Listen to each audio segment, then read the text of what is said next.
자, 이어서 갈게요. 갑신정변입니다.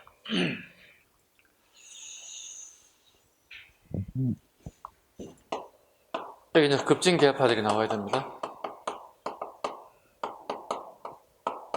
급진계합파들이 주도했다. 김옥균 같은 사람들이 주도하게 되었다. 김옥균, 박영효 같은 인물들입니다. 중점이 되었다. 한번 볼까요? 배경 한번 보겠습니다. 갑신정변의 배경 보겠습니다. 기업번 재정입니다. 국가의 재정이 바닥에 났다. 재정이 하나 비추겠습니다.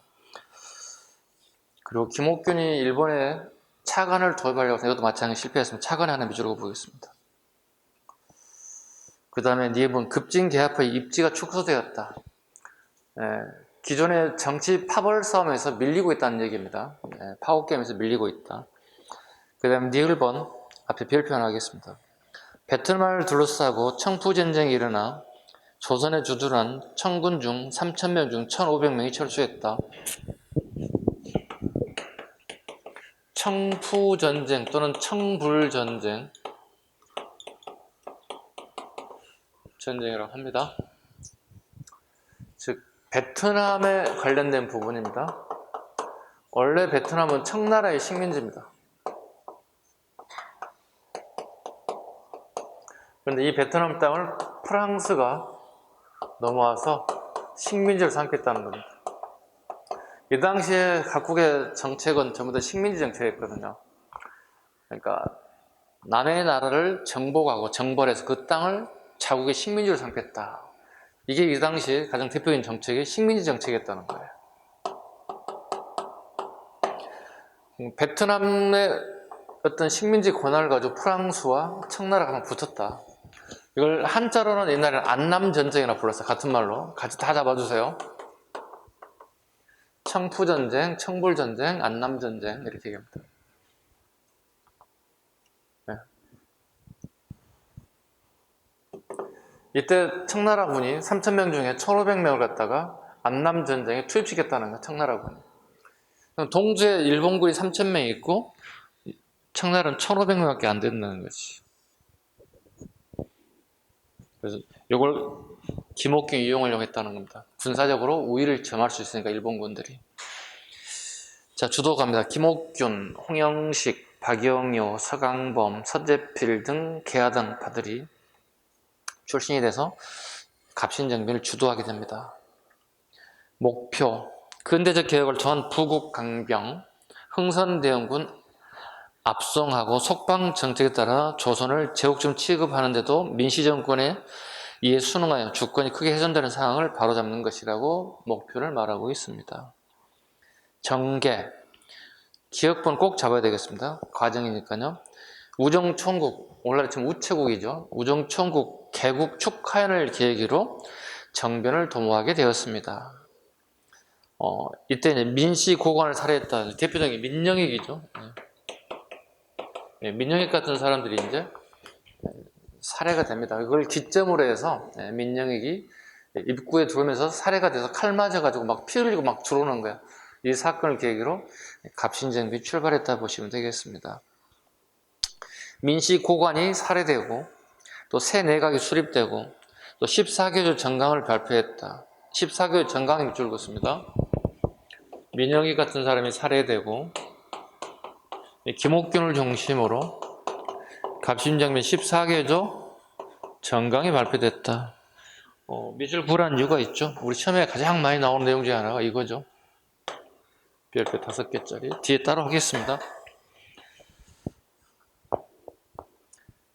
그 다음에 니은, 디귿, 닐, 미음까지는 그냥 여러분 읽어봐도 상관없어요. 대신에 비읍번 하나 보세요. 비읍번에 충우계라는 거 보세요. 충우계는 잡아야 되겠네. 자, 비밀 조직으로 충우계를 조직하였는데 친군영, 자, 청나라 군제를 모방하여 설치한 것을 갖다 친군영이라고. 친군영, 그 다음에 친군영한 오영, 좌우 전후 별령체 즉 군 13명이 포함된 40여 명의 결사대가 포함됐다. 즉 김옥균 중심의 결사대가 조직되었다. 이게 충의계라고 하는 조직입니다. 그러니까 국제 정세를 봤을 때 김옥균이 충분히 정변을 일으킬 수 있는 요소가 있다는 겁니다. 봐봐요. 기업본이 어떤 그 배경을 설명드렸고, 두 번째, 니은번에 닭개조 공사 약속 어긴 것, 그다음에 경기도 광주에 박영화 군대를 만들어낸 것들, 그 북청 군대에 하목열 같은 사람이 임명돼서 군사 훈련 시켰다는 것들, 물론 저는 다 참석하지는 못했습니다. 사전에 검열이 걸려가지고. 근데 더 늦으면 무슨 일이 발생되냐면 민영기껏 김옥균 같은 세력들이 원공 개화파들에게 당할 수가 있어요. 더 늦어지면. 그래서 급한 마음에 김옥균을 중심으로 갑신정변이 발생하게 됐다. 이해 가셨죠?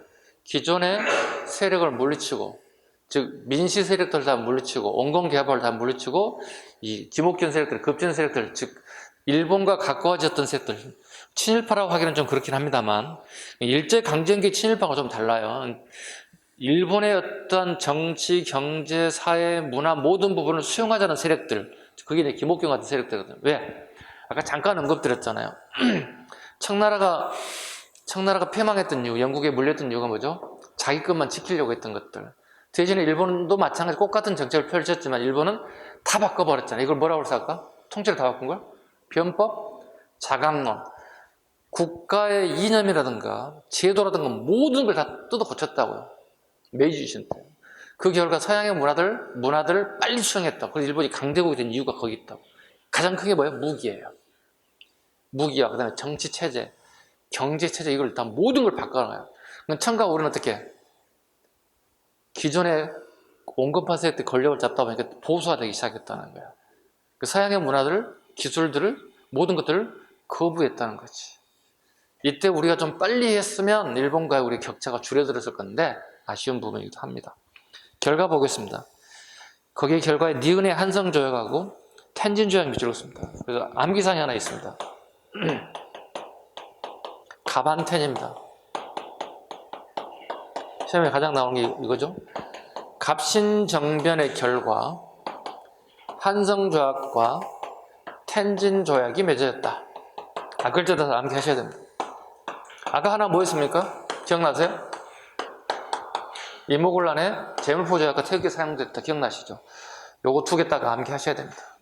1교시, 2교시에 갑신정변의 결과 일본에게 손해배상 해주는 겁니다. 일본에 손해배상을 해주는 조약이 한성조약이에요. 그 다음에 이제 텐진조약입니다. 자, 디귿분 보세요. 텐진조약 보겠습니다. 청일 양국 군대는 4개월 이내에 조선에 동시 철병할 것. 장래 조선의 별난이나 중대사로 두 나라 중 한 나라가 출병을 필요가 있을 때는 먼저 문서로 조회하고 사건이 진정되는 즉시 병력을 전부 철수할 것. 세 번째, 청일 양국은 조선국 군대를 훈련시키가요 예국 무관 1인 내지 수인을 채용하여 두 나라의 무관은 파견하지 않을 것. 자, 텐진조약은 결국은 이거 뭐죠? 봐봐요. 우리 조선 반도에 유사 상황이 발생한다는 것은 급박한 상황을 얘기합니다. 급박한 정치적 군사적 상황이 유사 상황이 발생된다면 조건입니다. 청과 일본은 동수에 군대를 파견하겠다. 이걸 텐진조약이라고 합니다. 근데 이 텐진조약이 작동되는 경우가 있습니다. 그게 얘기한 동학대입니다. 동학농민운동 때 청군과 일본군이 동시에 우리나라에 동학대에 들어오게 됩니다. 청나라는 아산만으로 들어오게 되고요. 일본 애들은 인천항으로 들어와서 우리나라에서 처음으로 청일전쟁이 발생하게 되었습니다.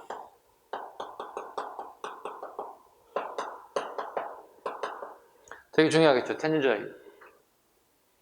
자, 텐진조약 다시 갑니다. 갑신정변의 결과 한성조약 큰 의미 없어요. 우리 손해배상 이런 거니까. 텐진조약은 조선의 유사상 급박한 정치적 군사적 상황이 발생된다면 청과 일본은 동수의 군대를 조선에 파견해서 정치적 안정을 깨하겠다. 우리가 요구사항과 관계없이 우리가 맺은 게 아니라 지네들끼리 맺은 조약이야. 우리가 관계없는 조약이야. 텐진 조약은. 그 결과 10년 뒤에 우리가 동학이라는 게 발생됐다고. 동학농민운동이 발생했다고.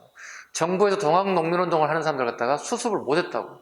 그러다 보니 군대를 파견해달라고 하는 조약 때문에 청나라가 아승만에 상륙하자 일본 당연히 인천항해를 통해서 상륙하게 됐다고. 그리고 정부에서 어떻게 동학을 어느 정도 수습을 했다고. 그리고 일본군과 청나라도 요구하지. 우리 정부가. 자, 수습이 다 됐습니다. 고맙지만 다시 자기네 나라로 좀 돌아가십시오. 이렇게 요구한다는 거예요. 근데 얘들 어떻게 해요? 요구를 거부하고 우리 한반도에 야욕을 드러내고 우리 한반도 내에서 전쟁이 일어났다. 이걸 청일전쟁이라고 합니다. 뿐만 아니라 한반도에서 일어났을 뿐만 아니라 청과 일본이 본격적으로 또 전쟁이 시작됐다. 청나라를 상세로 이렇게 보시면 되겠습니다. 의 한번 보겠습니다. 의. 근대 국가 건설을 위한 최초의 정치개혁이다. 최초의 정치개혁의 밑줄을 보시고 이 요구사항이 아까 했다시피 갑신정변은 결과적으로 3일 만에 실패해서 왜? 청군이 개입함으로 해서 3일 만에 끝났어요. 그래서 갑신정변을 보통 3일천하라는 용어를 써요. 3일 만에 집권이 끝났어요. 3일천하예요. 대신에 갑오개혁에 영향을 주게 되었다. 10년 뒤에 갑오개혁에. 두 번째, 청해 사대관계를 청산하고 입헌군주제를 지향하게 되었다. 입헌군주제를 지향했다는 얘기 뭐죠? 일본의 제도를 우리가 수용하게 되었다는 뜻이야. 아까 입헌군주제 설명드렸죠? 입헌군주제. 왕, 군주를 인정하되 군주권을 제한하겠다. 즉 헌법이라는 걸 만들어서 헌법의 테두리 내에서 왕의 권한을 제한하겠다. 이걸 입헌군주제라고 불렀어요. 그 다음에 봉건적 신분제도를 철폐하고 근대적 평등사회를 평등에 밑줄 긋습니다. 우리 갑신정변은 평등입니다. 우리 시험장에 갔는데 평등이라는 단어가 나오잖아요. 100% 갑신정변을 물어보는 거예요. 평등이라는 단어가 나오면. 한계, 일본의 지나치게 의존, 국방력 강화, 토지개혁을 내면하고 민중의 지지를 얻어내지 못하였다. 두 번째, 일부 지식인들이 급진적인 방식으로 근대를 추진하여 민중의 지지를 얻지 못했다. 보시면 2로부터의 개혁을 주장하는 게 이제 갑신정변,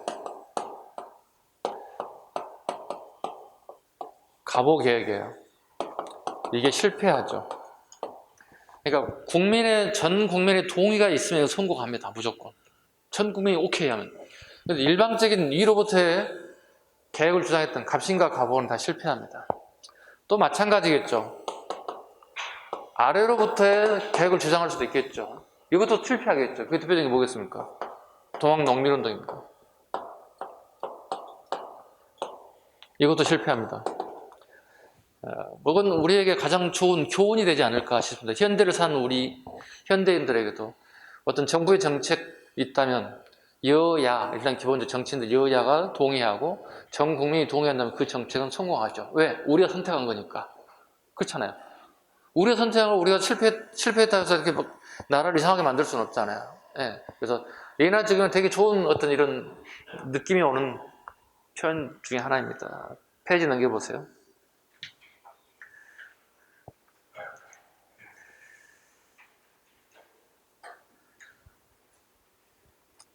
자, 오른쪽에 한성조약은 별 문제가 없어요. 텐진조약 한번 봐주세요. 텐진조약 1조에 별표 하나 하겠습니다. 1조에 청국은 조선에 주둔한 군대를 철수한다. 일본국은 공사간 호의를 위하여 조선에 주재한 병력을 철수한다. 2조 양국은 함께 조선 국왕에 관하여 병사를 교련하여 훈련하여 치안을 유지할 수 있게 한다. 3조 앞으로 만약 조선의 별난이나 중대사건이 일어나 청일 두 나라 어떤 국가가 파병을 하려고 할 때 마땅히 문서로 알려야 한다. 그 사건이 오타가 있다. 그 사건이 진정된 뒤에 즉시 병력을 전부 철수시켜 잔류시키지 못한다.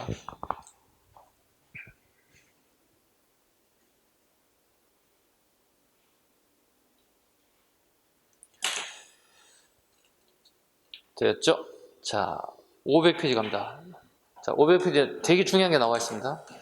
그러니까 갑신정변 14개월 전강이라겠죠. 자, 갑신정변 실패했음에도 불구하고 우리 역사에 되게 많은 역사적 흔적을 남기게 있는데요. 이게 김옥균의 갑신일록의 내용의 일부입니다. 14가지 조항이 있는데요. 자, 첫 번째, 청에 잡혀간 흥선대원군을 곧 돌아오도록 하게 하며 종래 청에 대하여 행하던 조공의 허리를 펴준다. 핵심은 흥선대원군이었죠. 언제 잡혀갔습니까? 이모그란 잡혀갔잖아요. 근데 뭐가 이쁘다고 다시 되돌려달라고 얘기하겠습니까? 왕의 아버지잖아요. 네, 왕의 아버지가 인질로 잡혀있으면 어떻게 정책을 마음대로 펼칠 수가 없는 거예요. 아무리 개합하지만 네, 왕의 아버지 흥선대원을 다시 우리나라에 좀 보내달라는 뜻이고요. 2조 갑니다. 문벌을 폐지하여 평등의 권리에서 능력에 따라 관리를 임명하자. 그러니까 우리 지금 현재 공무원 시험 준비하시는 분들 어떻게 해요? 아버지 댁으로 이렇게 들어가려고 공부하러 오신 분들 아니잖아요. 그죠? 네. 그래서 전부 다 뭐예요? 우리가 공정하게 공부를 열심히 해서 그 룰에 따라서 합격하면 되는 거거든요. 근데 예전에는 쉽게 해서 아버지 댁으로 들어가는 애들이 많았다는 얘기, 아빠 찬스로 들어가는 애들이 많았다는 얘기. 핵심 단어는 평등입니다. 중요한 단어는 평등입니다. 아까 설명드렸죠? 평등입니다. 평등 나오면 거의 100% 갑신정변 물어봅니다. 3조 갑니다. 지조법을 개혁, 관리 부정을 막고 백성을 보호하며 국가 재정을 넉넉히 한다. 지조법 갑니다.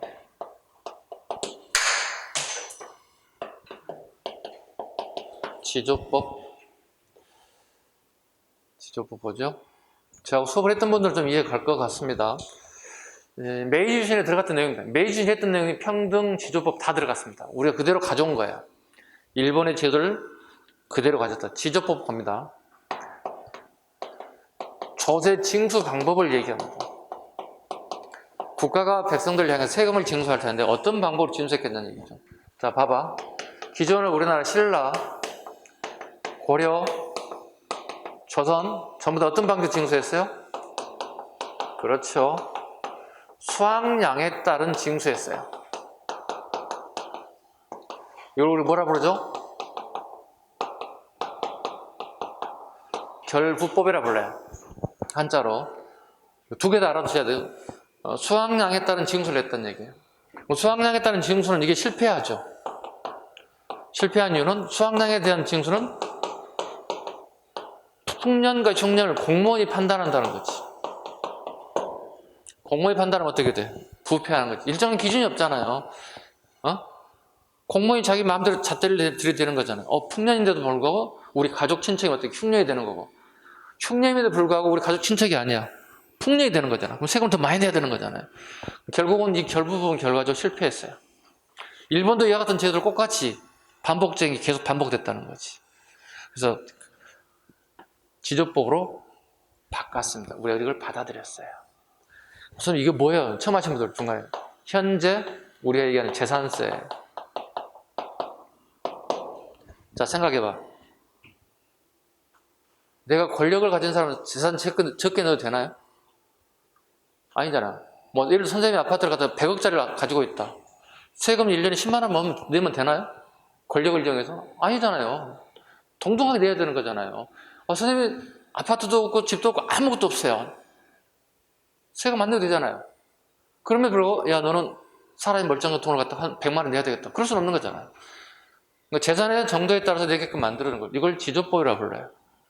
오케이? 지조법이라고 불러요. 그러니까 다르게 표현하면 지세예요. 땅 가격입니다. 아파트면 아파트 가격에 따른 징수를 하겠다는 겁니다.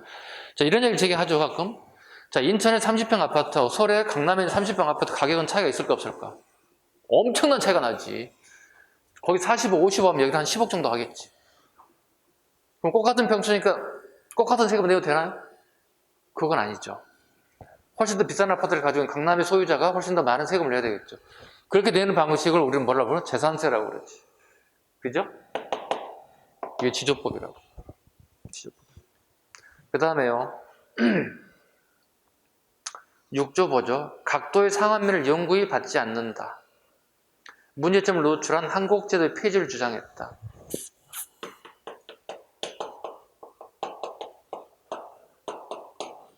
상한면 유치화했다.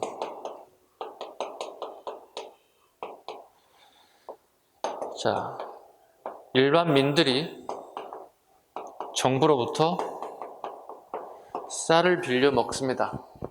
10월이나 11월에 추수가 끝나고 나면 그걸 1년을 먹어야 됩니다, 우리가. 쌀이 주식이었던 시대에. 근데 봄철쯤 되면 식량이 바닥이 납니다. 그럼 우리가 가족이 15명 정도 되는 대식구야. 그 당시 농경 국가에. 15명이 어떻게, 입만 15개고 먹을 게 아무것도 없다고. 굶어 죽어야 된다고. 이때 정부에서 어떻게 백성들에게 쌀을 빌려준다고. 10월에 추수가 끝나가면 원금과 이자를 더해서 돌려주면 되는 거예요. 자, 그런데 그 돌려주는 이자 부분이 있죠. 원금은 계속 그 창고에 비축해 놔야 한다고, 원금은. 오케이? 원금 까먹으면 안 되잖아, 우리가 은행에 넣어놨을 때. 그 이자를 가지고 서울에 보내는 양과 지방자치정부의 운영비로 쓰는 게 유침이에요. 예를 들어서 2분의 1 가져가야 된다고, 원래를 본다면. 예를 들어서 쌀 10석 이자가 나왔다면 지방정부의 5석, 중앙정부의 5석 이렇게 올리면 된다는 거예요. 근데 점차 상한비가 늘어나게 된다는 얘기예요. 상한비가 늘어나면 어떻게, 지방정부는 어떻게, 운영비가 부족해서 문을 닫아야 된다는 상황이 발생된다는 거예요. 요 얘기하는 겁니다. 그럼 지방정부 문 닫는 것보다는 새로운 제도를 만들어야 되지 않겠냐는 얘기죠. 그래서 각도의 상한비를 연구비 받지 않겠다. 인천, 부산에서 받은 쌀 빌려주고 남은 이자를 갖다가 그 자치정부에 다 쓰라는 거예요. 운영비를 갖다가 서로 올려 보내지 말라는 얘기예요. 왜? 그만큼 부패했었다는 얘기가 되는 거예요. 됐죠? 그 다음에 구조가입니다. 해상 공고를 혁파한다. 구조의 동그라미 칩니다. 자, 제일 밑에 박스에 보시면 해상 공고라는 단어가 나옵니다. 볼게요. 고종이 1883년에 83년 밑줄 그어야 됩니다. 연도를 밑줄 그어야 돼요. 전국 보부상을 다스리기에 설치한 관청입니다. 참고로 보부상 위에 적습니다. 처음 하시는 분들은 보부상 옆에다가 화살표 하시고, 관허상이고요. 이 보부상들은 전국 장시에 5일장 때마다 장사하시는 분들한테 우리는 보부상이라고 불러요. 5일 간격으로, 오늘은 A라고 하는 동네에 장이 열렸고, 5일 뒤에 B라는 동네에 장이 열렸고, 5일 뒤에 C라는 동네에 장이 열렸다는 뜻이 되는 겁니다. 자, 이어서 갑니다. 보부상을 다스리게 설치한 관청입니다. 개항 이후 자본주의적 시장 침투를 막고 상업의 자유화에 밀려 이업받는 보부상을 보호하기 위해서 김병국 건의에 따라서 궁구가암문에 관할 아래 설치하였습니다. 85년 상리국으로 개칭, 99년에 상무사로 운영되다 1904년 이를 혁파, 공진회로 개칭, 이준 나유석의 영도 아래 친일단체인 일진회와 대립하기도 했습니다. 자, 그 밑에 해상공고의 정리 비현한 거 밑줄 그어놨죠. 자, 해상국의 83년에 밑줄 하나 체크해 주시고, 98년에 한국협회 하나 밑줄 그으시죠. 자, 보시죠. 해상공국이 한국협회로 바뀌었습니다. 보부상 단체가 여기입니다. 국가로부터 허가받은 상인들입니다. 왜 만들었을까요? 해상공국은 고종임금의 정치적 압력 단체예요. 고종임금의 정치적 압력 장치로 써먹게 한 것들이에요. 그러니까 이런 게 있어. 정식적인 조선의 군인을 투입시켜서 문제를 해결했을 때 어떻게? 관건이 개입됐기 때문에 되게 문제가 복잡해진단 말이야. 부정이란 말이지. 그런데 보부상 단체를 어떤 되게 관건이 투입되기 어려운 사항들이 있다고. 예를 들어 이런 게 있겠죠. 뭐 시장을 흐트리는 일이 발생된다든가, 어떤 단체가 정치적인 압력을 가했을 때 얘네들을 투입시켜서 해산시키는 역할을 한다든가. 네, 이게 해상공국의 쓰임새가 있다는 거죠. 그런 목적으로 고종임금이 83년에 만들었다는 거예요. 이해가셨죠? 오케이? 네, 83년에 만들었다. 그런데 우리가 1897년이 되면 뭐가 되나요? 황제 국가가 됩니다. 즉 조선이라고 하는 나라가 이름이 바뀌죠. 나라 명칭이. 대한 제국으로 명칭이 바뀌었다고. 그 결과 한국협회가 되는 겁니다. 명칭이. 황제 국가에서 만든 단체다 이렇게 명칭이 바뀌었다는 뜻이 되겠습니다. 한국협회, 한국총상회 이런 단어만 나오더라도 연도가 대한제국 이후겠구나. 그런 느낌이 와야 된다는 겁니다. 오케이? 이해 가셨죠? 그 다음에 이제 상무라든가 공진회가 이름 명칭이 바뀌었다는 것 뿐입니다. 됐죠? 자, 오른쪽 501쪽 가봅니다. 이모군란과 갑신양의 비교는 여러분들이 한번 봐주시기 바랍니다. 했던 내용 그대로 정리가 잘 되어 있을 겁니다. 그 다음에 그 밑에 이재선 사건은 여러분 이거 7급을 하는 친구들이 주로 보기 때문에 9급 하는 친구들 일단 보지 마세요. 안 보셔도 됩니다. 안 나올 겁니다. 그 다음에 7번 한반도 열강의 가축 심화부입니다. 자, 검은도 사건 앞에 별표하겠습니다. 검은도 사건은 거의 주로 물어보는 게 연도입니다. 85에서 87 연도 미칠 것은 끝줄에. 자, 청해 내정 간섭을 벗어나기 위하여 러시아와 비밀 협약을 모색, 영국이 러시아 남하 저지를 구실로 검은도 불법 전쟁을 했습니다. 85년도 87년입니다. 검은도 사건 나오면 무조건 연도를 물어볼 겁니다. 예를 들면 검은도 사건이다 이렇게 얘기합니다. 자, 보조 설명 좀 할게요. 단순히 이런 것보다 국제정세와 좀 밀접한 관련이 있으니까 보세요.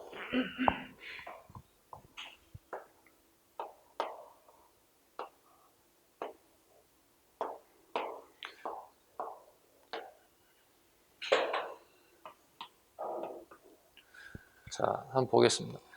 검은도는 여기 여수 앞바다에 있는 조그만 섬을 갖다 검은도라고 부릅니다. 자, 봐봐요. 러시아는 봐봐. 이렇게 광활한 땅을 차지하고 있죠. 근데 거의 대부분 바다를 끼지 않고 있어요. 바다가 없다는 얘기는 가장 큰 문제점이, 물론 여기 있습니다. 블라디보스토크가 있긴 합니다. 보통 얘기하는 연해주입니다. 요게 있어야 되는 건데, 이제 보세요. 러시아 애들이 제일 먼저 가는 게 중앙아시아 쪽으로 갑니다. 근데 영국 애들이 먼저 중앙아시아가 러시아의 남한을 막혀 영국이 먼저 점령해 버렸어요. 그 다음 애들이 인도를 갑니다. 인도를 갔더니 영국 애들이 또 인도도 점령해 버렸어요. 그리고 러시아 애들이 어떻게 해요? 바다를 통해서 진출하려고 하겠죠. 영국이 다시 어떻게 우리 정부 허가를 받지 않고 불법적으로 여수 앞바다에 군을 주둔시켰어요. 참고로 영국군이 우리 정부의 허가를 받고 오는 게 아니었습니다. 한참 동안 6개월 이상 우리가 영국군이 주둔하는 사실 자체를 몰랐습니다. 우리가 지금처럼 정보가 이렇게 빵빵 터지는 시절이 아니기 때문에 그럴 수 있었겠죠. 왜? 러시아의 남한을 막겠다는 겁니다. 왜냐하면 그때 최대 열강은 러시아하고 영국이었거든요. 그러니까 우리는 모르는 사이에 이 두 개 나라는 치열한 세계 양강 전쟁을 펼치고 있는 거예요. 우리는 자기 나라의 섬이 영국군이 점령되는 사실 자체도 모르고 있었다는 거예요. 얼마나 똑똑한 나라입니까, 우리가. 기가 막히고 뭐가 막히고 할 정도입니다. 지금 생각하면 21세기에. 그렇지 않습니까? 우리 지금 독도 분쟁 하나만 가지고도 되게 예민하잖아요. 모든 정보만 매일매일 실시간으로 떨어져 나오잖아요, 우리가. 이런 식이에요. 그래서 이 연도를 정확히 알아낸다는 뜻입니다. 검은도 불법 점령 사건이 85년부터 87년입니다. 물어볼 거예요. 다음 검은도 사건이 발생하던 시기사실로 가장 옳은 것, 옳지 않은 거 물어본단 말이에요. 그럼 이 연도를 알게 되었는 뜻이지. 자, 밑에 봅니다. 그때 가장 큰 정답은 중립화론이에요. 바로 거기 답이 나와 있어요. 조선 주재 독일 부영사 부들러와 미국 유학에서 돌아온 6.1준이 처음으로 중립화론을 주장했다. 즉 영세 중립국을 주장하는 거예요. 거기 추가해 부들러 6.1준 플러스 김옥균도 추가해봐요. 플러스 김옥균도 동시대에 똑같은 중립론을 주장했습니다. 근데 중립론은 이게 있습니다. 우리가 국가의 어떤 국방력이라든가 경제력이라든가 국가 이상이라든가 이게 있었을 경우에 가능한 거야. 힘도 없는 애들이 나는 중립을 지킬 거야. 실패합니다. 그러니까 우리 실패한 거예요. 실패한 거예요. 대웅군의 송환과 원세계 파견. 청은 민시정권을 견제하기 위해 대웅군을 석방하고 원세계를 재파견하게 되었다. 그건 큰 의미는 없을 것 같습니다. 다음 페이지. 주요 사건 정리를 여러분이 했던 거니까 반복해서 보시면 될 것 같습니다. 쭉 넘겨가겠습니다. 그 사이사이에 있는 기출문제는 여러분이 좀 풀어봐 주시라는 얘기를 말씀을 드리겠습니다. 자, 509쪽에 동학을 한번 갈까요?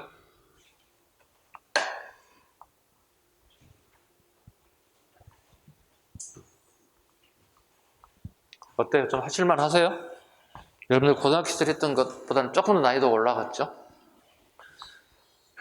자, 동학농민운동 보겠습니다.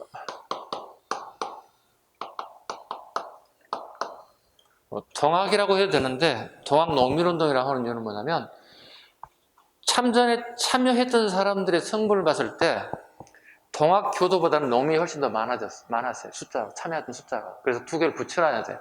동학운동. 동학교도들만 한 게 아니라 농민도 같이 참여했기 때문에 숫자가 더 많았기 때문에 동학농민운동 이런 표현을 쓰는 겁니다. 자, 발전 과정 보겠습니다. 창도.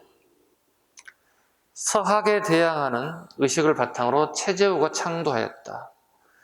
그러니까 서학의 반대 개념으로 썼다는 거죠. 서학의 반대 개념으로 우리는 동학을 하겠다. 이렇게. 서학의 반대에서 우리는 동쪽의 학문을 하겠다. 다르게 표현하면 학문의 입장에 출발했다는 뜻이 되겠죠. 최재우라는 사람 꼭 알아두셔야 됩니다. 최재우는 오늘날 경상북도 경주에 몰락한 양반 가문. 그 당시에 안동김 씨, 풍양조 씨 얘는 전부 다 몰락한 가문이라고 보시면 돼요. 거의 자, 바탕으로 창도했다. 창도 당시 경천, 한우를 존경하고 시천주 신앙을 중심으로 하였다. 교세학장. 동학교주 최재우가 혹세무민하는 죄로, 혹세무민이란 백성을 속이고 이익을 편취한다는 뜻입니다. 백성을 속이고 이익을 편취한다는 명목으로 최재우를 경주 관에서 잡아들여서 매를 때려서 처형하는 방식을 택했습니다. 그러나 이대교주 최시영의 노력으로 충청, 경상, 전라, 하삼도 지역을 중심으로 교세가 확장되었습니다. 이렇게 3도, 충청, 경상, 전라 지역이 이렇게 퍼져가는 이유가 뭐냐? 이 지역이 우리나라에 가장 농경이 발달된 곳이에요. 그만큼 수확량도 가장 많았던 것들이에요. 그러다 보니 여기에 뺏어 먹을 게 너무 많아서 여기 거의 대부분 부패가 만연했던 것입니다. 부패가 만연했던 얘기가 뭘까요? 세도 정치 시기에 지방관들이 전부 다 매간매직에서 왔다는 거예요. 관직을 사고 팔았다는 뜻이에요. 자, 군수가 요즘 돈 한 사람은 7억에서 8억 들었답니다. 임명받는데 능력과 관계없고 과거시험과 관계없이 도지사가 한 15억에서 16억 정도 되면 그 직책을 살 수 있다는 거예요. 자, 여러분이 군수를 한번 쳐봅시다. 7억 내지 8억 주고 군수 자리에 임명돼서 왔습니다. 그럼 7억 8억 없어서 사는 건가요? 살 수 있나요? 내 전 재산 7억 8억인데 그걸 관직을 사가지고 왔어. 본전 건재해야 돼, 안 건재해야 돼? 건재하지. 본전 건진 마지막 피해자가 누구겠어? 다 농민들이겠지. 중안에 있는 향리들이 있을 거 아니야.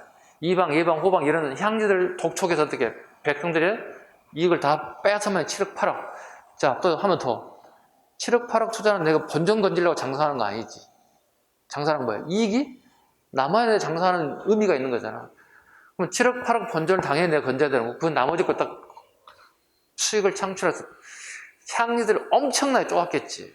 그리고 그 향리들 어떻게 백성들을 향해서 어마어마하게 쪼았겠지. 온갖 수단과 방법을 가지고 목숨까지 빼앗을 정도 다 빼앗아갔다는 거. 그래서 농민들이 같이 합세한 이유가 여기 있어요. 동학이 좋아서 하는 것도 있겠지만 동학을 모르는 사람들도 부패에 대해서 일어나는 숫자가 늘어나기 시작한 거예요. 그래서 하삼도 전체가 동학농민운동의 출발점이 되는 것들이고. 자, 교단 조직 보겠습니다. 각 지방에 포와 접의 교단을 설치하고 접주가 통솔하게 됐다. 그래서 이걸 포접제라는 단어를 쓴 적이 있습니다. 포접제. 비밀 조직이다. 누구에 들키면 안 되는 비밀 조직이다. 자, 인천을 한번 쳐보겠습니다. 인천 예를 한번 들자면 인천에는 포주가 있고 그 다음에 각 구라든가 동별로는 이렇게 접주들이 조직되어 있다는 거예요. 앞글자 따서 포접제라는 단어를 씁니다. 그냥 몰라도 되지만 기본으로 잡으시면 돼요. 아, 동학은 비밀 조직인 포접제로 구성됐다더라. 이 정도. 그 다음에 교조 신원운동 전개 보겠습니다. 교조 신원운동. 자, 교조는 체제호입니다. 체제호입니다. 자, 1860년에 만들었어요. 신원복위운동군 합쳐입니다. 체제호가 죽었어요. 뭐로 판명되나요? 사이비로 판명됐다고. 사이비 교도라는 거예요. 사이비 교도로서 백성들을 현혹시켜서 유혹시켜서 이익을 편취했다는 거예요. 자, 봐봐요. 그렇다면 한참 시간이 지났잖아요. 1892년이잖아요. 약 30년이 지났잖아요. 그죠? 30년이 지나간 다음에 동학교도들은 숫자가 어떻게 됐어요? 증가했다고. 그럼 이 사람이 사입이면 이 사람들 뭐가 되는 거예요? 사입이지. 교주가 사입이면 신도들도 다 사입이지. 그럼 사입이를 벗기 위해서는 어떻게 해야 돼요? 교도의 억울함을 풀어내면 해결되는 거잖아. 신원이 다시 보게 돼야 한다. 사입이가 아님을 증명해달라는 뜻이에요. 그 이유는 뭐예요? 그러면 죽인 이유를 알아야 된다는 왜 죽였냐는 얘기지. 복잡해지는 거잖아. 왜 죽였느냐. 정식적인 재판을 밟아서 죽인 것도 아니고 두들겨 패주겠다고 사람을 갖다가. 모든 것을 어떻게 해요? 제일 먼저 국가에서 할 게 뭘까? 얘나 좀 똑같아. 억울한 죽음이 있다면 원인을 규명해야 되고 또 국가는 어떻게 돼? 이게 진실을 밝히는 어떻게? 가족에게 또는 백성들에게 국민들에게 요즘 같으면 사죄를 해야 되겠죠. 그죠? 얘나 좀 똑같아요. 이것은 어떤 이런 사고가 발생된다면 정부는 책임을 져야 됩니다. 법적인 것들, 인격적인 것들, 그 다음에 재산상의 피해, 모든 것들 전부 다 국가가 배상해야 할 의무가 있는 것들. 이걸 요구하는 거예요. 왜? 이게 사이비가 아니라고 판정이 된다면 동학교도는 합법적인 동학교도가 되는 겁니다. 이게 1892년, 30년이 지나서 한다는 거예요. 자, 첫 번째, 오타가 하나 있습니다. 교당이 아니라 교단 정비. 단어로 좀 수정하세요. 교단 정비. 이대 교주 최시영이 교주는 체제의 사명을 이어받아서 교세를 확장하고 있습니다. 첫 번째 교주 신원운동 3내입니다. 전라북도 김제입니다. 김제 앞을 착착 적합니다. 3내에서 처음으로 집회가 합니다. 수천 명의 동학교도가 체제의 신원과 동학의 종교활동 인정과 탐관오리의 처벌을 요구하였고 전라감사에 거부로 실패했다. 감사란 말은 관찰사와 같은 말입니다.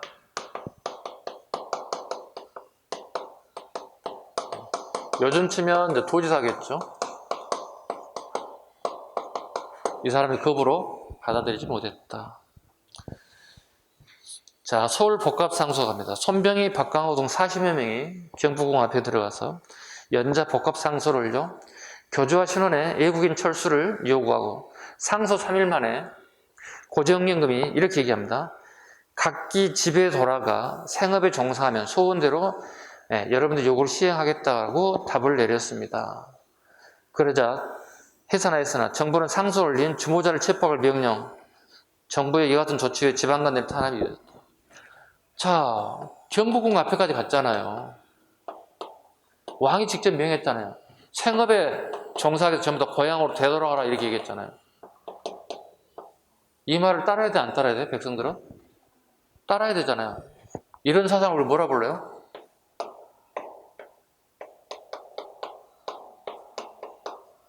근황주의라는 단어를 씁니다.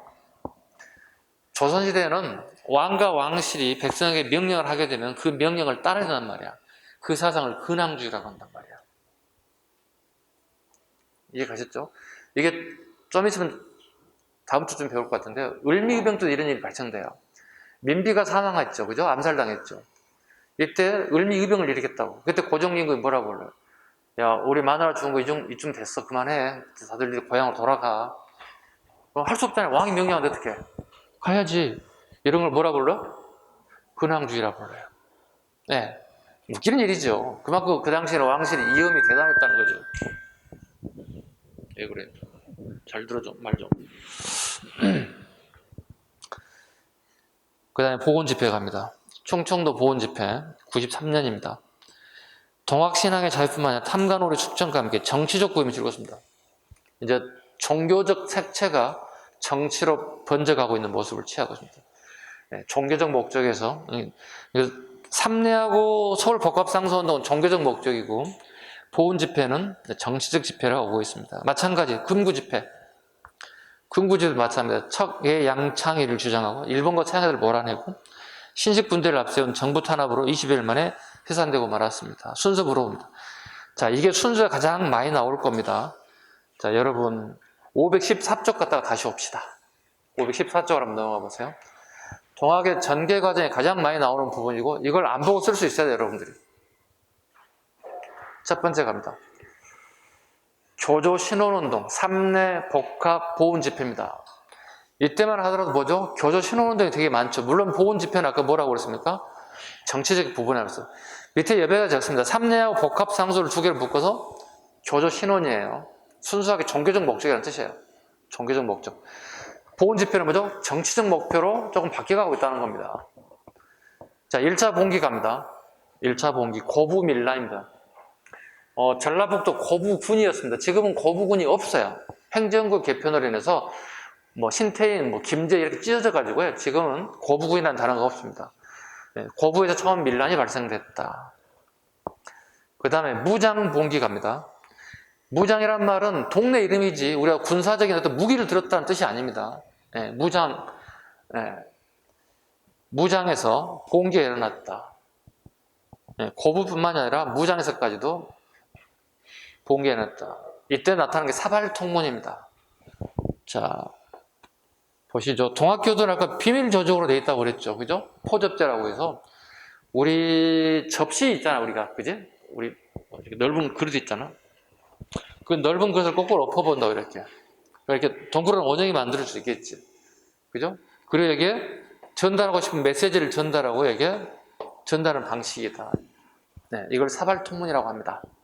네, 그러니까 사발을 엎어서 동그란 원형에다가 메시지를 전달해서 포주와 접주를 통해서 메시지를 전달하는 방식이다. 지금 같은 어떻게 톡을 보낸다든가 문자를 보낸다 이런 방식을 통해서 각 지역의 동학교도들에게 알리는 방식을 사발통문 방식 택했다. 그 다음에 항토현 전투 갑니다. 항토현 전투. 이게 전라북도 정읍에 있는 건데요. 자, 동학교도들이 항토현에서 대표적인 전봉준이 나타납니다. 이때부터. 네. 정읍 지역에 접주했던 전봉준 중심으로 처음으로 항토현에서 전투에 참여해서 전라도 강군을 격파했다. 되게 중요한 단어가 나와 있습니다. 이게 최초의 동학교도의 승리다. 전라 감영을 격파했다. 전라 감영이라고 되어 있네. 네. 전라 감영을 좀 X해 볼까요? 네. 전라도 강군으로. 네. 오타인 것 같습니다. 전라도 지역에 강군을 격파했다. 그 다음에 자 볼게요. 첫 번째 승리한 게 전라북도 정읍에서 승리합니다. 그죠? 정읍이 승리하고요. 그 다음에 전라북도 고창, 우리 고추장 유명한 데 있죠. 우리 광고도 많이 나왔죠. 순창 고추장 뭐 이런 것들. 정읍, 고창을 정읍하고 전라북도 지역을 쭉 점령해 가는 방법들입니다. 그 다음에 영광으로 가죠. 영광으로.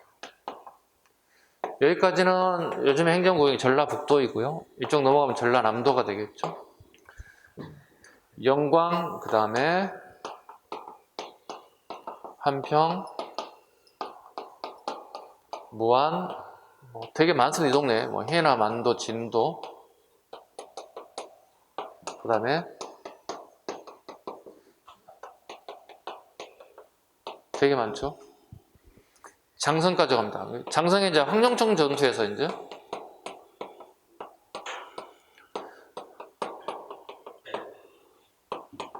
서울 경군을 격파하게 됩니다. 아까는 전라도 강군이었잖아요. 그죠? 여기 보시면 황토현 전라도 강군이 반면에 이제 여기는 서울의 중앙군이 내려온 이걸 마저 격파해 버렸다는 거예요. 이때 이제 신무기가 등장하죠. 네, 장태라고는 신무기를 사용합니다. 장성의 항명천전도 꼭 기억하셔야 되고, 황토연전도 황자가 꼭같이 들어가기 때문에 헷갈리시면 안 되겠습니다. 장성의 항명천 전투. 그 위에 옆에다 쭉 적어 놓으면 돼요. 이렇게. 자, 이게 무슨 의미를 가지고 있을까요? 이렇게 발전된다는 얘기는 동학교도가 늘어난다는 얘기예요? 증가한다는 얘기, 감소한다는 얘기예요? 그렇지. 이 동네를, 이 군 단위를 갈 때마다 동학교도의 숫자가 증가한다는 거예요. 숫자가 증가된다는 모습이에요. 그럼 가장 큰 문제가 뭘까요? 여기에 노인네들이 가지는 않겠죠. 다 젊은 친구들이 자기 집에 있는 농기구를 가지고 참전하는 거예요. 무기가 없으니까. 꽃갱이, 낫, 그거마저 없는 친구들은 자기 뒷뜰에 있는 대나무를 깎아서 날카롭게 죽창을 만들어서, 또 대나무는 어떻게 소나무를 잘라서 뾰족하게, 네, 이런 도구를 만들어서 계속 학대해 가는 거예요. 이런 식으로. 네. 장성까지 점령하게 됩니다. 네, 장성까지 점령, 이렇게 가게 되면 원래 강주광역시 되고, 이렇게 하면 어떻게 되는 거죠? 네, 전주가 되는 거죠. 전주를 오는 이유가 뭘까요? 전주가 전라도 관찰사가 머무는 것이에요. 왜? 예전에는 뭐 남도 북도가 없던 시절이니까, 경상도, 전라도, 충청 내리게 됐으니까 이 지역에 관찰사가, 도지사가 머무는 이 공간을 갖다가 차지하게 되는 거예요. 그 전주 감영을 점령하게 되는 겁니다. 전주 감영을 점령하게 됩니다. 자, 정부군은 할 게 없잖아요. 경군도 격파, 전라도 강군 격파. 그럼 이렇게 되면 어떻게 해요? 정부 입장에서는 방법이 없잖아요. 그래서 어떻게 해요? 청나라에게 군사 요청을 한다고. 지원병 요청한다고. 아까 설명하지 않았나요? 청군과 일본군은 동시에 파견될 수 있다. 무슨 조약? 텐진 조약의 결과예요, 이게. 이게 텐진 조약의 결과예요. 자, 웃기는 일이지 아닌가요? 우리나라에서 밀란이 발생했는데 자국군이 또는 정부가 협상을 통해 해결하지 못하고 타국의 군대를 끌어서 우리 자국민들을 죽여야 되는 상황이 발생됐어. 아니, 국가가 하는 일이 뭐야? 애나 집에 똑같이 국민의 생명과 재산을 보호하는 게 국가의 의무 아니야? 책무일 거 아니야? 그런데 이게 뭐야, 이게? 우리 자국민들 갖다 능력이 부족한 예국군을, 말이 안 되는 거잖아요. 예국군을 끌어들여서 우리 자국민을 죽이겠다는 거잖아요. 근데 정부군들이, 정부가 이렇게 느꼈을 거예요. 아, 미스테이크. 이거 실수인 것 같아. 아무리 상식이 없는 사람 치고 어떻게 외국인들을 끌어들여서 우리 자국민을 죽이라고 얘기하는 사람이 어디 있어요, 세상에. 그래서 정부가 급하게 나섭니다. 어떻게? 전주하약을 맺어요. 전주하약이란 정부군과 동학교도가 필요한 부분을 주고받고 그래서 약속을 하는 거예요. 서명하는 거예요. 자, 이렇게 우리가 요구사항이 이겁니다. 정부는 이렇게 해주시기 바랍니다. 그래서 서로 이렇게 요구사항을 통해서 사인하게 돼. 이걸 전주하약이라고 불러요. 이게 1894년 5월이에요. 이게 중요한 이유가 있어요. 자, 우리는 농경국가라고 그랬잖아요. 5월에 우리 전 국민 전부 다 뭐예요? 모내기 해야 돼요. 그리고 어떻게 10월이면 추수를 해야 돼요. 아니, 전쟁이든 밀란이든 간에 먹어야 살 거 아니야, 우리가. 근데 문제 보세요. 제가 이거 적어놓은 이유가 여기 있어요. 숫자가 증가된다고 그랬잖아. 봐봐. 자기 집에는 노부모만 산다고. 농사를 짓던 시기에 노부모가 가지고 자기 집 농사를 짓기 어려워요. 20대, 30대 젊은 친구들이 농사를 주 생산층인데 얘네들이 다 빠져나왔다고. 그럼 얘들이 가장 걱정거리 뭘까? 5월 전에 빨리 집에 가야 되는데. 우리 엄마 아빠 지금 나 기다리고 있을 텐데. 지금 모내기 해야 되는데. 어떻게 하고 계시지? 얘들이 되게 독촉을 하는 거야. 빨리 끝내자고. 5월 안에 모내기 해야 되기 때문에. 집에 고향에 돌아가야 된다. 그럼 정부 입장에서 되게, 이 동학교도 되게, 이게 되게 고민거리일 거 아니겠습니까? 먹어야 전쟁이 일어나는 거니까. 그리고 얘네들의 의사를 갖다 무시할 수는 없잖아요. 주력 세력들인데. 그래서 정부가 제의를 하죠. 우리 손 잡읍시다. 당신 요구사항은 뭐예요, 당신들? 우울상은 이겁니다. 우울상 뭘 하지? 부패 좀 도려내라는 얘기지. 너무 부패했잖아요. 그죠? 네. 요걸 전주하약을 5월 달에 맺게 된 이유가 있어요. 5월이면 우리가 농사를 지어야 되는 뜻이. 꼭 기억하셔야 된다. 5월이 되게 중요한 달입니다. 오케이? 자, 다시 가봅시다. 하약을 맺었습니다. 5월 달에. 지금 빠져 있어요, 지금 현재. 경군 격파 이후에 바로 저기입니다. 밑에 살펴서 전주 하약 메터 적어야 돼, 5월 달에. 그리고 요구사항을 또 주고받는다고 그랬죠, 하약에서. 결과, 직강소를 설치했다. 직강소는 농민들이 자치기구라 저러는데 위에다가 직강소는 농민들의 자치기구다 저거예요. 농민들의 자치기구다. 우리 스스로 농민들도 뭔가 잘못한 게 있는지 한번 살펴보겠노라 하는 게 자치기구예요. 어디에 설치했을까요? 전라도 지역에 설치됐습니다. 혹시 시험장에 가서 이렇게 나오면 틀려요. 호남 지역에 설치됐다면 틀리는 점이 돼요. 왜? 원문 그대로 따라가야 된다는 뜻입니다. 자, 그런데 전 지역이 아닙니다. 네, 나주는 제외됐습니다. 전라도 나주는 제외됐습니다. 그 이유는 여기 양반들이 되게 많이 살아요. 양반들이 많이 살기 때문에 이건 좀 쉽지가 않습니다. 그래서 여기는 제외됐다. 그 다음에 정부도 좀 뭔가 있어야 되지 않겠느냐. 이게 교정청이에요. 이게 5월이고 이게 6월이에요. 여기까지 다 물어본다고. 선후관계를 물어본다고. 정부도 뭔가 잘못한 거 있을 거 아니겠습니까? 좀 바로잡아 주세요. 그래서 6월 달에 1894년 6월에 교정청이 설치됐습니다. 동학교도가 설치한 건 뭐라고요? 직강소. 정부가 설치한 건 뭐라고요? 교정청. 구분하셔야 됩니다. 순서도 잡아야 돼요. 5월과 6월입니다. 아주 하나하나 다 시험에 나오는 것들입니다. 다 기출에 떴던 부분들입니다. 정리하는 게 이 정도입니다. 자, 어느 정도 좀 수습이 돼 가고 있죠. 그죠? 수습이 돼 가고 있는데 문제가 또 하나 발생됩니다. 좀 지어볼게요. 6월 이후에 사항을 좀 보겠습니다. 6월 이후에 사항을 좀 보겠습니다. 거기 경복궁에 궁에 동그라미 쳐봐봐. 청일전에 청에 동그라미 치고 갑오개혁에 갑에 동그라미 쳐봐봐. 그럼 앞에 동그라미 친 암기를 해보면 뭐가 될까요? 궁청갑이 되잖아요. 아까 직강소 설치하고 교정청도 설치했다고 그랬잖아요. 그럼 이렇게 수습이 잘 돼가고 있는 모습이잖아요. 그죠? 근데 이때 사이에 뭐가 있냐면 여기 기록에 나와 있지 않는 것 중에 하나가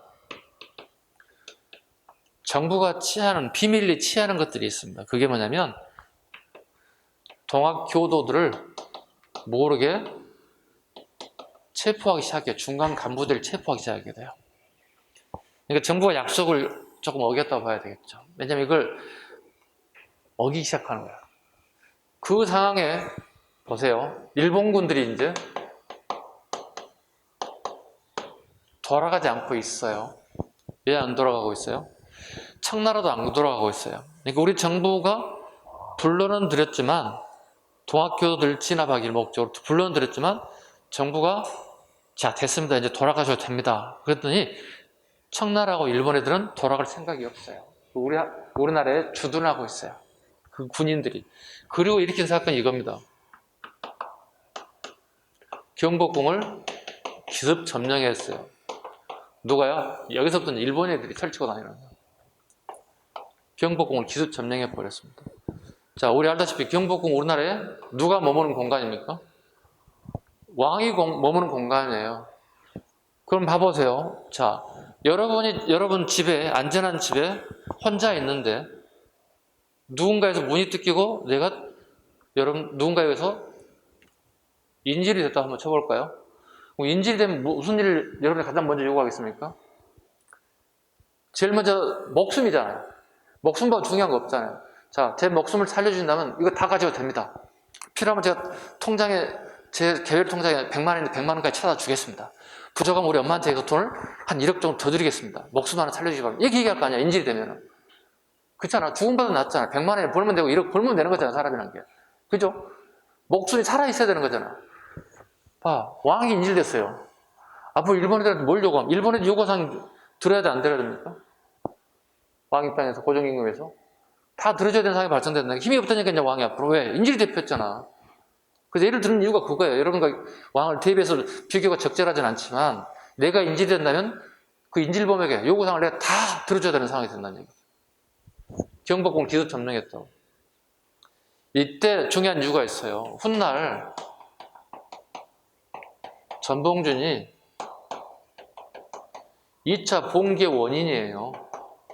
우리 양이 잠자고 편안하게 잠자고 있는 궁궐에 불법적으로 난입을 해서 우리 양을 위협하고 깜짝 놀라게 하고 목숨을 위협하는 것은 이건 말이 안 되는 거다. 2차 봉기 원인이 법정에서 재판관이 물어봅니다. 나라가 안정되고 왜 갑자기 너 2차 봉기를 또 했느냐 물어본다고. 답은 뭐였어요? 여러분 이걸 이해하시죠? 누구를 깜짝 놀랐겠죠? 아니 궁궐에 누가 살고 있냐고. 우리 왕이 지금 깜짝 놀랐다 이거예요. 그러니 내가 봉기 안 할 수가 있겠느냐. 백성된 자로서. 그 2차 봉기 원인을 이렇게 얘기한다고 법정에서. 자, 궁천갑에서 경복궁입니다. 이게 6월 21일이에요. 이틀 간격으로 계속 벌어지는 거예요. 6월 21일. 요거 보세요. 청일전쟁. 6월 23일. 갑오개혁. 6월 25일. 그래서 앞글자 따서 외우라는 이거야. 순서 물어본단 말이에요. 궁청갑이에요. 외워야 된다. 궁청갑. 암기사항입니다. 자, 청일전쟁 보겠습니다. 청나라 애들과 일본 군인들이 들어왔죠. 왜 들어왔습니까? 지네들이 들어왔으면 그걸 정부가 요구했습니까? 정부가 요구했잖아요. 뭘 수습해달라고? 동학 농민을 수습해달라고. 우리 힘으로 안 되니까. 왜? 전라도 강군과 서울 경북이 다 깨졌잖아요. 안 되겠다. 그래서 청과 일본이 들어왔다고.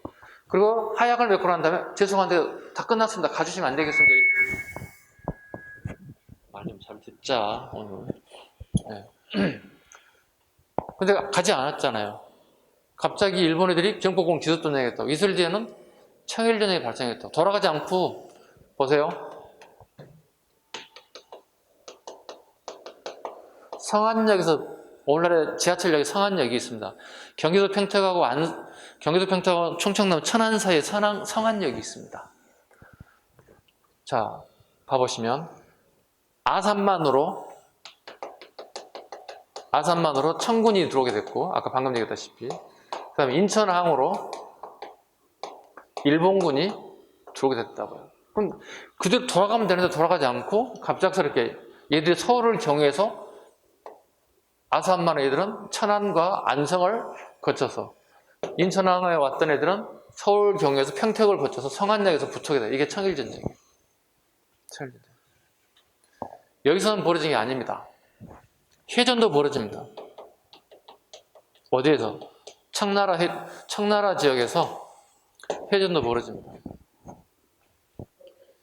이때 그 당시에 그 군사적인 어떤 강도라고 할까요? 군사적인 체계를 본다면 청나라가 무조건 이기게 돼 있습니다.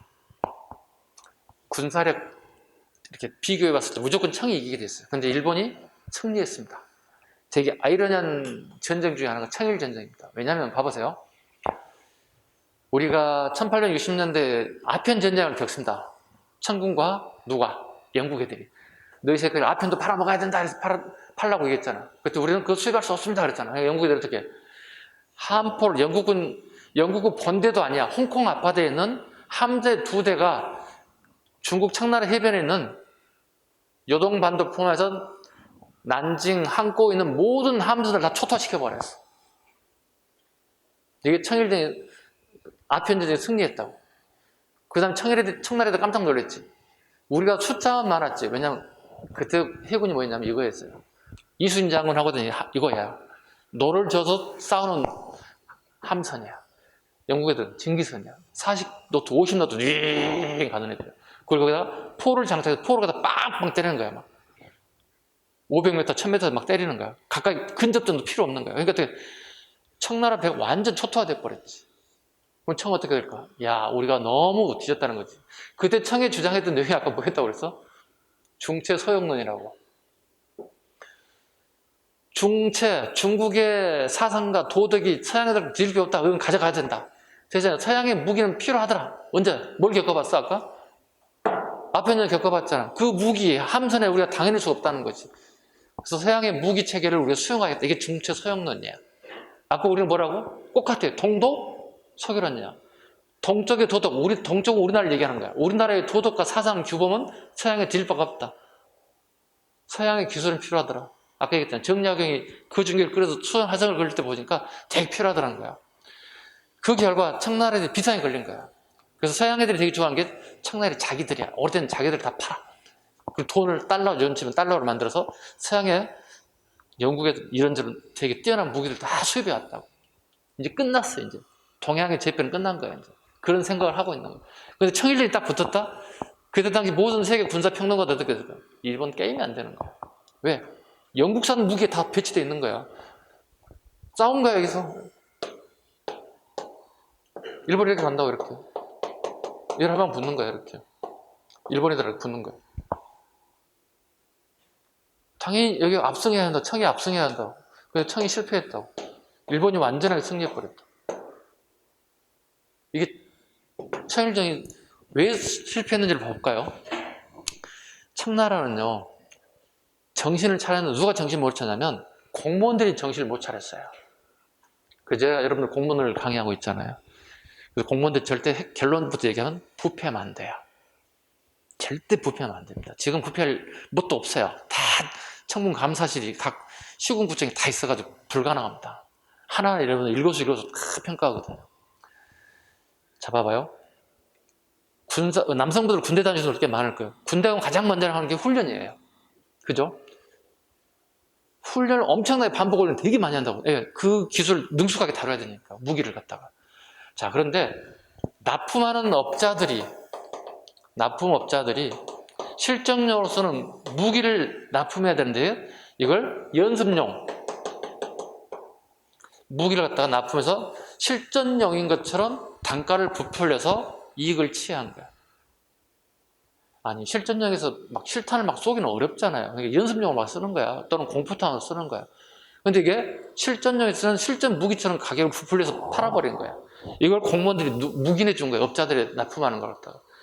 전쟁이라니까 어떻게 일본과 총격전이 벌어진 거야. 한 포사기 벌어지는데 일본 배에 떨어짐에도 불구하고 전혀 사상자가 나타나지 않는 거야. 일본 배에 파손 정도밖에 없는 거야.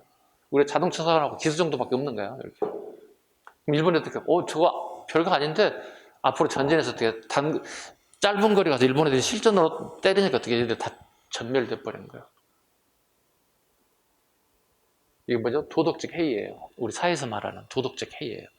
아무리 좋은 무기와 제도를 가져도 그 담당하는 공무원들이 부패하게 되면 이런 청일전쟁의 패전이 온다는 겁니다. 어때요? 청일전쟁 위에 갔어요? 네. 청일전쟁이 학전되기 되게 좋죠. 그죠? 학전되기 좋죠. 일본이 어떻게? 다 먹고 싶을 거 아니야. 그죠? 그래서 얘들이 어떻게? 여기를 먹잖아요. 시몬세키 조약을 맺어서 이 지역, 그 다음에 대만 앞바다, 그 다음에 대만 앞바다까지 먹어요. 일본 애들이 목적이 이루어지고 있죠. 근데 일본의 목적이 이루어진 게 아니라 끝이 없는 거예요. 왜? 얘들은 전체를 다 먹고 싶은 거예요. 전체 한반도, 청나라 다 먹고 싶은 거예요. 그러면 여기는 러시아가 호시탐탐 노리고 있잖아요. 러시아가 어떻게? 전쟁이 일본애들하고 확전되면 안 될 텐데 이런 생각 할까 안 할까? 그렇지, 하지. 옆에 나라가 전쟁이라면 뭐 좋을 일이 어디 있겠어요. 러시아가 중재를 쓴다고. 중재 브로커 역할 통해서 복비를 받아먹은다고. 그게 받아먹은 게 연해주 땅을 가져가는 거야. 원래 청나라 땅이 연해주란 말이야. 블라디보스토크란 말이야. 근데 복덕방 복비로 중개 수수를 그 큰 땅 꿀꺽 삼킨다고. 오케이? 자, 동양사를 조금 했습니다. 선생님, 동양사 전공한 선생님 아닙니다. 그래서 이 정도는 알고 있겠죠, 기본적으로. 오케이? 자, 국제정세 잠깐 엿봤습니다. 자, 청일전쟁 했고요. 갑오개혁 갑니다. 자, 왕의 인질로 돼 있잖아요. 그죠? 4일 지나간 다음에 일본이 어떻게 해요? 야, 니네 조선이라는 나라 왕조 다 뜯어 고쳐야 되겠더라. 이거 뭐가 되는 거예요? 일본 주도로. 일본이 주도해서 만든 게 갑오개혁이에요. 그래서 우리나라에 갑오개혁이 전격적으로 일어날 것이다 하는 얘기입니다. 됐죠? 자, 다시 우리 사료를 좀 몇 가지 보고 올게요.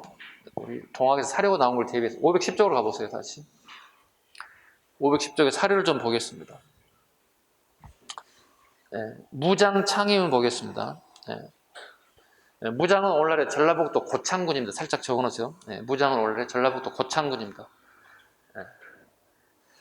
자, 봅니다.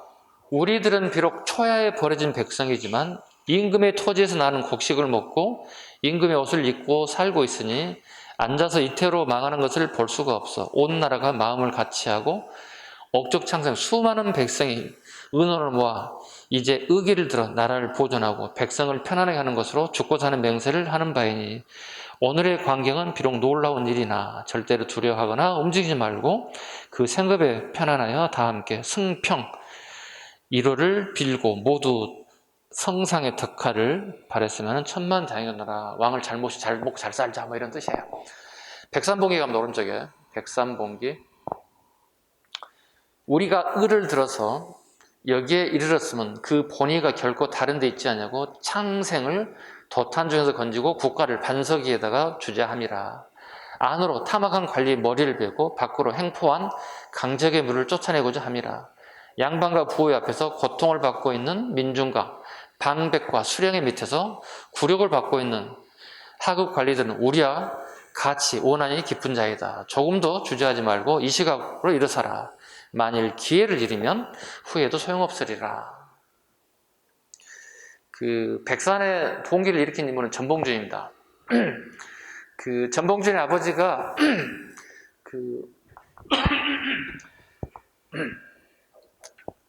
그 관청에 끌려가 죽게 됩니다.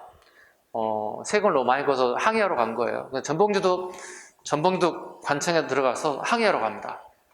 전봉주도 똑같이 메타적을 받고 나오게 됩니다. 그래서 본인이 느꼈어요. 뭐냐면 내 혼자만의 힘 가지고는 이걸 바꿀 수 없다 생각했어요. 그래서 여러 뜻을 같이 하는 동학교도와 농민들 뜻을 한 군데 다 모았어요. 그 첫 번째가 백산이었어요. 그래서 백산에서 모여서 이렇게 얘기하는 거야. 전봉주 얘기야, 이게. 그리고 전봉주의 강령을 4개 강령을 발표한다고. 첫 번째가 사람을 죽이거나 가축을 잡으면 요거 별표 앞에 해서 놓으셔야 됩니다. 가장 많이 나오는 게 백산봉기하고 그 다음에 사람 죽이거나 가축 잡아먹지 말라. 자, 사람이 많이 모여서 움직이게 되면 어떻게? 이동해야 될 거 아니겠습니까? 그럼 도중에 마을을 지나가는데 그 마을에 있는 가축들 가장 많이 잡아먹을 수 있는 게 닭서리, 닭을 몰래 훔쳐서 잡아먹는 거, 돼지를 몰래 서리해서 잡아먹는 거. 이게 군중 심리에서 이렇게 많이 발생할 수 있다는 거지. 꼭 같은 동학 농민인데 다른 농민과 갖다가 개입해서는 안 된다는 얘기죠. 첫 번째 꼭 기억하자. 나머지 다 몰라도 돼. 충혈을 다해 세상을 구하자. 일본으로 왕키를 물리시자. 군대를 몰고 서울로 올라가자. 뭐 이런 건데 첫 번째 심은 무조건 들어가야 돼. 첫 번째 거만 딱 하나 잡아놓으면 되는 거야. 나머지 3개를 몰라도 되는 거야. 됐죠? 페이지 넘겨갑니다.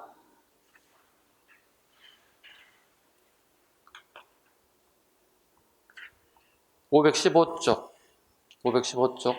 농민의 패전개혁 12기조에 보겠습니다. 별표가 한 5개 되겠습니다. 첫 번째 1조 갑니다. 동학도는 정부에 원할 싣고 서정에 협력한다. 탐관오리는 그 재상을 조사해 엄징한다. 3조 행포한 부분을 엄징한다. 4조 불량한 요린과 양반의 룰을 징벌한다. 5조의 별표 갑니다. 노비문서를 소각한다. 자, 지금 동학교도들이 얘기하는 폐전개혁 12가지는요. 폐전이라는 단어 나와있죠. 잘못된 즉 개가자는 뜻인데요. 농민 입장에서 보는 관점이에요. 그러니까 사회에 부패한 부분이 다 농민은 어떻게 사회생활하는 사람들이거든. 그러니까 사회에서 봤을 때 가장 부패한 부분을 도려내자고 하는 주장이에요. 뭐 정치를 막 개혁하자 막 이런 거 아니에요. 농민 입장에서 필요한 것들 전부 다 얘기하는 거예요. 그래서 암기 안 하셔도 될 정도 풀릴 수 있단 말이에요. 노비문서 소각하자. 왜? 농민들 항상 있는 애들이 노비잖아. 얘들 되게 불쌍한 애들이란 말이에요. 노비문서 없애달라는 얘기야. 신분해방을 요구하는 거지.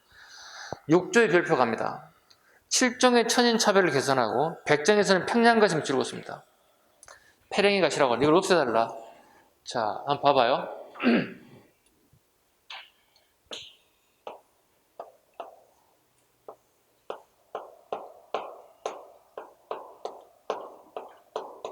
이게 양반들이 쓰는 가시예요. 우리 조선이라는 나라는 어떻게 따지면 서양인들도 항상 얘기지만 캡의 문화예요. 이 모자를 가지고 사람이 신분을 나타낸다는 거예요. 되게 지배자 입장에서 되게 효율적이고 서양 애들 이국적인 이들의 눈에 봤을 때 되게 뭐야 이게? 왜 이렇게 모자를 다양하게 쓰지? 처음에는 신분제를 몰랐기 때문에 모자가 되게 다양한 모자를 쓰고 있는데 참 이상한 나라인데 이렇게 생각했겠지. 근데 봐보세요. 이건 양반의 모자를 얘기하는 거고, 노비들의 모자는 달라요. 이걸 페랭이 가시라고 불러요.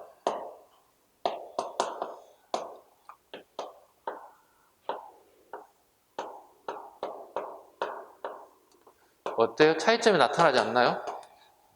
차이점이 나타나죠. 동일하잖아요. 옆에 뻗어나온 게 없잖아요. 그죠? 그죠? 예, 이게 노비거든. 이게 페랭이 가시거든. 기억하셔야 됩니다. 이거 없애달라. 내 외모를 통해서 저 사람의 신분을 갖다가 알 수 있다는 것은 이건 아니라는 얘기지. 그래서 페랭이 가서 폐지해달라. 네. 7조 가죠?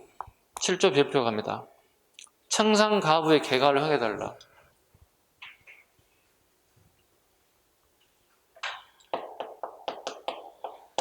가부는 남녀가 결혼하게 되면 그 부인을 갖다 가부 또는 미방인이라고 얘기하죠. 남편이 사망했으니까 가부라고 하겠죠. 청상가부가 또 있다고요?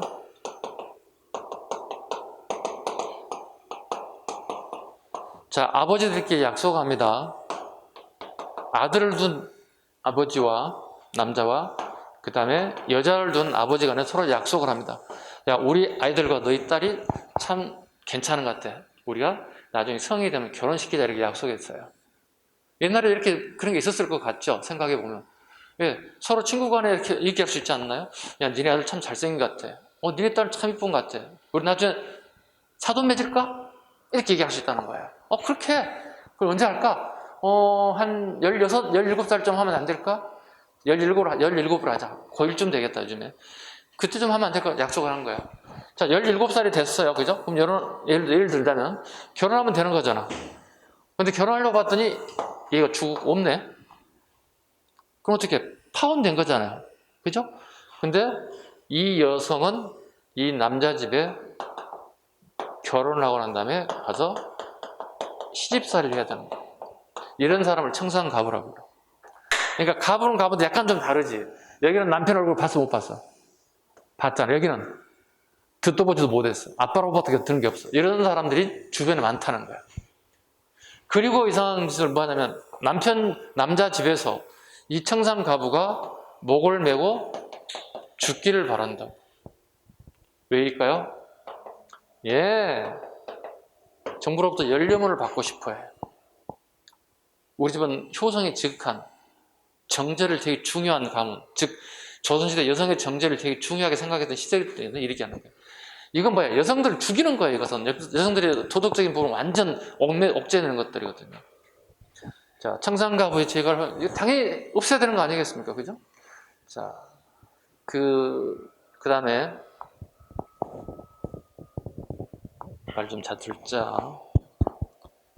8조 무명의 잡세는 이름도 없는 세금을 관리들이 너무 많이 빼앗아 간다는 거예요. 2개 묶어 7조 8조 묶어봐. 2개 묶어서 가보개혁에 반영 적어. 옆에 사이드에다가 가보개혁에 반영됐다. 가보개혁에 반영된 게 청상가부 제거하고 그 다음에 무명 잡세 폐지한다. 그 가보개혁 하면 어떻게 청상가부를 하지 않고 가부의 제거를 허용한다는 단어가 들어가. 10조 갑니다. 애와 통하는 자는 엄징한다. 그 다음에 공사체를 망나로 기한에서 모두 무효로 한다. 12조 토지는 평균 분작한다.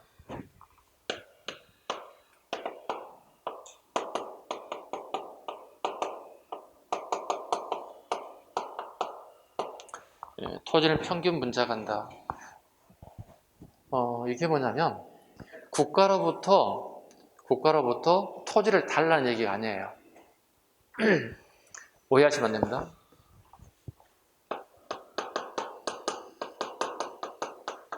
양반 지주들이 있겠죠. 신부는 양반이고 땅을 많이 가진 사람이 있다고. 그럼 이 지주는 이렇게 A그룹, B그룹, C그룹, D그룹에게 즉 농민들이죠. 일종의 소장농이라고 그러겠죠. 소장농들에게 땅을 인도해 준다는 거예요. 자, 통상 여기에 쌀을 20석 생산된다고 이렇게. 그리고 10석씩 이렇게 나눠 먹는다고 통상 이렇게. 이해 가셨죠? 근데 조선 후기가 되면 우리가 이양법이 성공해요. 즉 이양법 모내기라는 뜻입니다. 모내기를 통해서 수확량을 다 증가시켰다고요. 예전에 막 지파를 뿌렸다고 이렇게. 뿌리면 어떻게 수확량이 떨어진다고. 이양법을 통해서 생산량이 증가됐다고. 자, 이 이양법을 적용시키는 거예요. 여기다. 다 네 사람은 적용시켜보는 거예요. 수확량을 더 늘려면 자기 먹을 양이 많아지니까. 자, 이랬더니 이 사람들은 30석, 30석, 32석. 근데 이 사람은 기존에 20석도 안 되고 실패해서 10석을 확 줄어들었어. 자, 여기서 여러분들은 지주가 돼봅시다. 이 순간에. 여러분이 지주라면 땅을 다음 연도에 빌려줄 때 A, B, C, D 중에서 주지 말아야 할 소장농은 누구예요? 그렇지. 자기가 가질 양이 줄어드는 게 D에는 안 주겠지. D는 죄송한데요. 줄 땅이 없어요. 왜? 이렇게 줘버렸을 거 아니야. 이게 없는 거야. 근데 D에 해당되는 사람 숫자가 늘어났다는 얘기야. 그럼 D에 해당되는 사람 어떻게 해? 손 빨고 죽어야 한다는 얘기야. 농사일 땅이 없잖아요. 요거 얘기하는 거야. 상당수의 그 농민들은 여기 D에 해당되는 포함되는 사람이야. 나도 농사지을 땅을 달라는 뜻이야. 이게 평균 분작이야.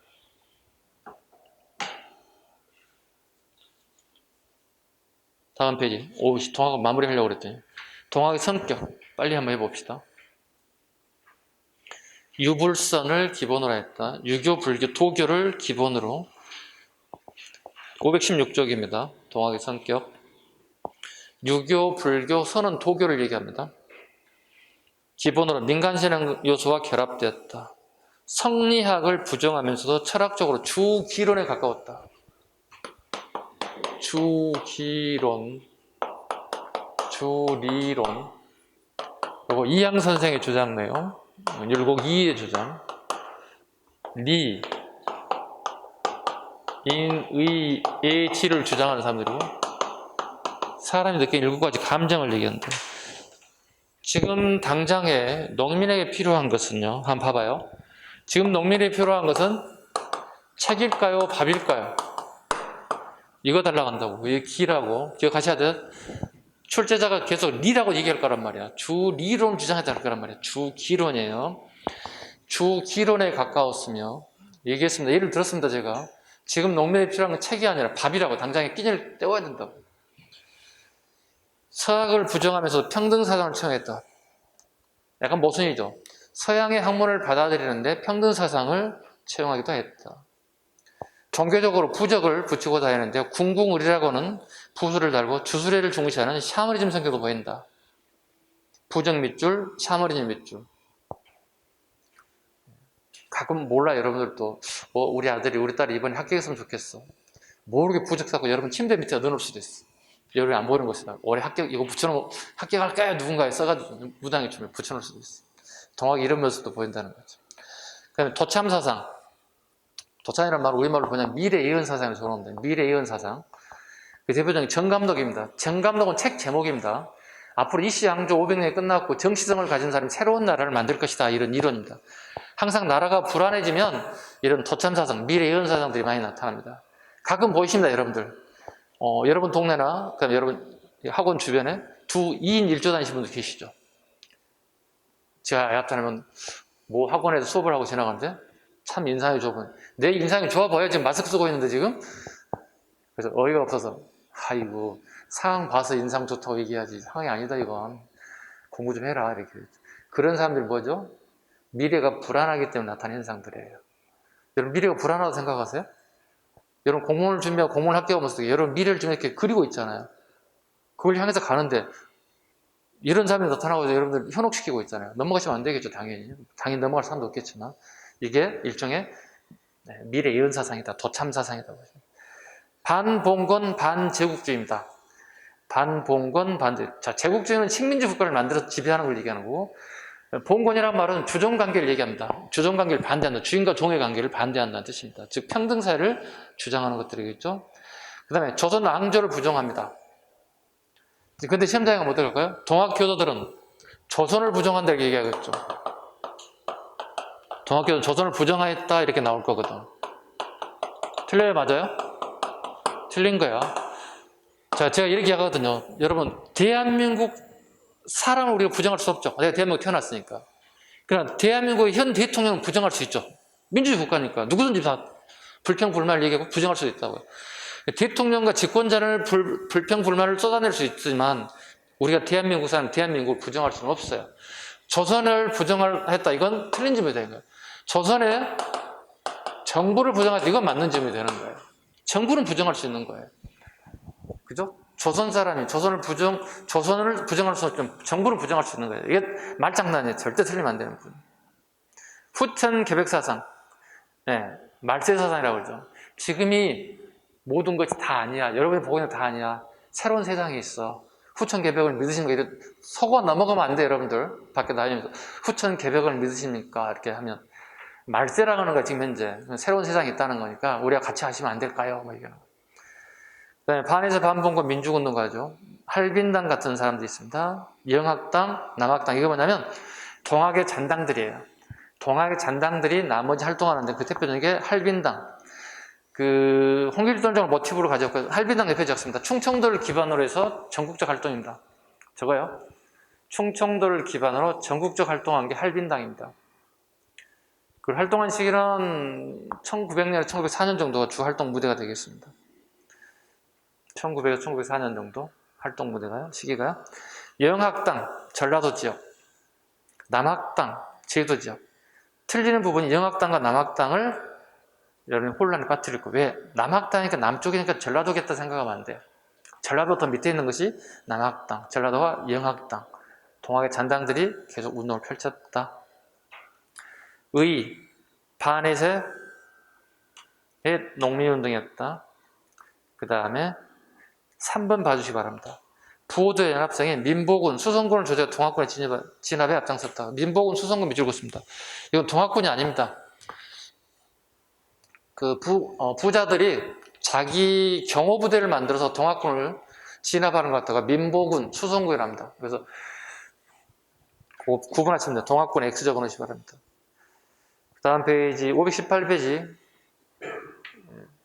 전봉주를 녹두장군이라고 부르죠. 그죠? 네, 녹두장군의 공초봅니다. 공초.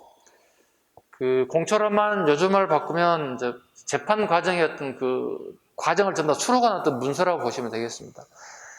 자, 문제 한번 보겠습니다. 질문하고 답변한 내용입니다. 판사가 물어봅니다. 너는 전라도 동학의 기수를 하는데 과연 그를 한가? 답변합니다. 전봉지. 처음에는 의를 주장하고자 기푸하였다. 동학 기수의 명칭은 없었다. 고부에서 기푸했을 때 동학이 많았는가? 원통한 사람이 많았는가? 답. 비록 원통한 사람과 동학이 합사해서는 동학은 적었으면 원통한 사람이 많았다. 밑줄 긋습니다. 즉 동학교도 훨씬 더 많았다는 뜻입니다. 농민이 훨씬 더 많았다는 뜻입니다. 그거 하나 체크하시면 돼요. 그 다음 밑에 민요 한번 보시죠. 파랑새, 민요에 담긴 뜻 봅니다. 새야 새야 파랑새야 녹두밭에 앉지 마라. 녹두꽃이 떨어지면 청포장수 울고 간다. 갑옷에 갑옷에 을미적 을미적 병신되면 못 가버리. 이걸 사료로 던져주고 물어보면 동학을 물어볼 거거든. 자, 봅니다. 파랑새는 청나라 군사를 말하며 녹두는 전봉주를 말합니다. 그래서 녹두장관이라고 얘기합니다. 전봉주를. 파랑새 민요는 청이 거들먹거리며 동학 농민을 진압을 하다 조선민중에 혼이 났다는 경고를 담고 있습니다. 자, 전봉준이 체포되고 난 다음에 재판을 받고 죽습니다. 죽기 전에 절명시를 남겼습니다. 그 시 봅니다.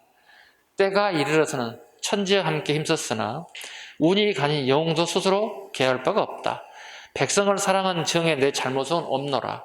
나라를 사랑하는 붉은 마음 누가 알아주겠는가. 네, 마지막에 형장에 이슬러 살할 때 남긴 절명시이기도 합니다.